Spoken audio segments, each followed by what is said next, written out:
ଶୁଭ ସକାଳ। ଆଜିର ଶିକ୍ଷାଦାନ କାଳାଂଶକୁ ସମସ୍ତଙ୍କୁ ସ୍ୱାଗତ ଓ ଅଭିନନ୍ଦନ।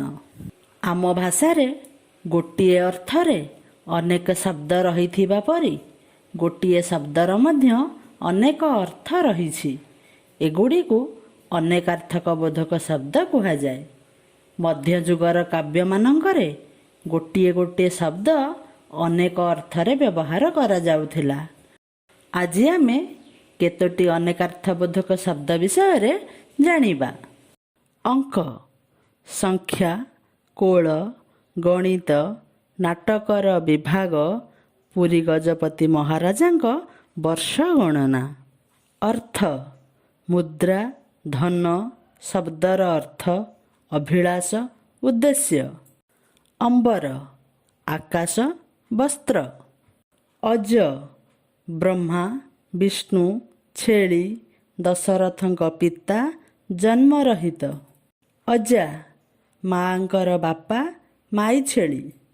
ଅଞ୍ଜନା, ହନୁମାନଙ୍କ ମାତା, ପଶ୍ଚିମ ଦିଗର ହସ୍ତିନୀ।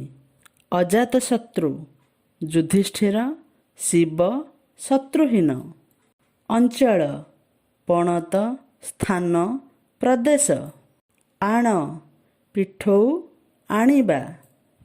ଉତ୍ତର, ଦିଗ, ପରବର୍ତ୍ତୀ, ପ୍ରଶ୍ନର ଉତ୍ତର। କର, ହାତ, କିରଣ, ଖଜଣା, ହାତୀଶୁଣ୍ଢ। କଟକ, ସହର ବିଶେଷ, ସେନା ଶିବିର, କଙ୍କଣ, ଦୁର୍ଗ, ରାଜଧାନୀ। କମଳ, ପଦ୍ମ, ଆଶ୍ରୟ, ସାରସ ପକ୍ଷୀ, ମୃଗ ବିଶେଷ, ଜଳ, ତାମ୍ର।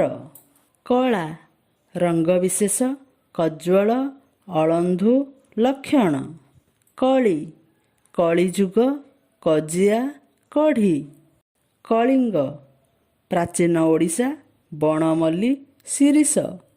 କାଳି, ସ୍ୟାହୀ, ବାକି, କଳଙ୍କ, କଳାରଙ୍ଗ। ଗଣ୍ଡ, ନଦୀ ବା ହ୍ରଦର ଗଭୀର ଜଳଭାଗ, ନିର୍ବୋଧ, ଉପଜାତି ବିଶେଷ, ଗାଲ, ଗଣ୍ଡାର। ଗୁଣ, ଗୁଣନ, ଧନୁର ଗୁଣ, ଧର୍ମ। ଗୁରୁ, ଶିକ୍ଷକ, ବୃହସ୍ପତି, ଓଜନିଆ, ଶ୍ରେଷ୍ଠ। ଘନ, ମେଘ, ବହଳ, ଆକୃତି। ତୀର, କୂଳ, ଶର। ଦଳ, ପୋଖରୀ ଦଳ, ସମୂହ, ଫୁଲ ପାଖୁଡ଼ା, ପତ୍ର। ଦଣ୍ଡ, ଶାସ୍ତି, ଠେଙ୍ଗା, ପରିମାଣ, ଦଣ୍ଡଯାତ୍ରା। ଦ୍ୱିଜ, ପକ୍ଷୀ, ବ୍ରାହ୍ମଣ, ଦାନ୍ତ, ସଂସ୍କାର, ପବିତ୍ର। ପାଗ, ପାଣିପାଗ, ଉଖୁଡ଼ା ପାଗ, ପଗଡ଼ି, ହାଣ୍ଡିପାଗ। ପଟ, କଦଳୀ ପଟୁଆ, ଚିତ୍ରଫଳକ, ପରଦା, ହଳକରୁ ଗୋଟିଏ, ପାର୍ଶ୍ୱ। ପାଟ, ପ୍ରଧାନ, ଲୁଗା ବିଶେଷ, ଖାଲୁଆ ଜମି। ପକ୍ଷ, ଡେଣା, ଅଧାମାସ, ପାର୍ଶ୍ୱ, ସହାୟ। ବର, ବୃକ୍ଷ ବିଶେଷ, ସ୍ୱାମୀ, ଶ୍ରେଷ୍ଠ, ଆଶୀର୍ବାଦ। ବର୍ଣ୍ଣ, ଅକ୍ଷର, ରଙ୍ଗ, ଜାତି। ବନ, ଜଳ, ଅରଣ୍ୟ। ବାମ, ଶତ୍ରୁ, ବିମୁଖ, ବାମ ହାତ। ବଂଶ, କୂଳ, ବାଉଁଶ। ବାଡ଼ି, ବଗିଚା, ଠେଙ୍ଗା, ହଇଜା।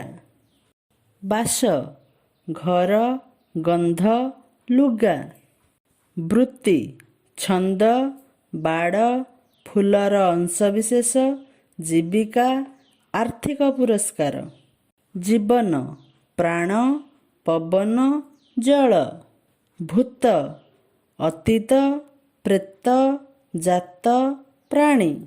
ରାମ, ନାମ ବିଶେଷ, ରମଣୀୟ, କମନୀୟ। ରାଗ, କ୍ରୋଧ, ସ୍ନେହ, ସ୍ୱର, ରଙ୍ଗ, ସ୍ୱାଦ ବିଶେଷ। ସାରଙ୍ଗ, ଚାତକ ପକ୍ଷୀ, ହରିଣ, ଗଜ, ରାଜହଂସ, ବାଦ୍ୟ ବିଶେଷ।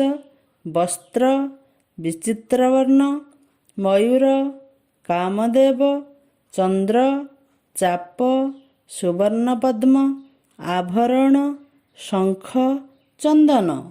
ସାରସ, ପଦ୍ମ, ହଂସ। ଶ୍ରୁତି, ଶ୍ରବଣ, ବେଦ, କଥା।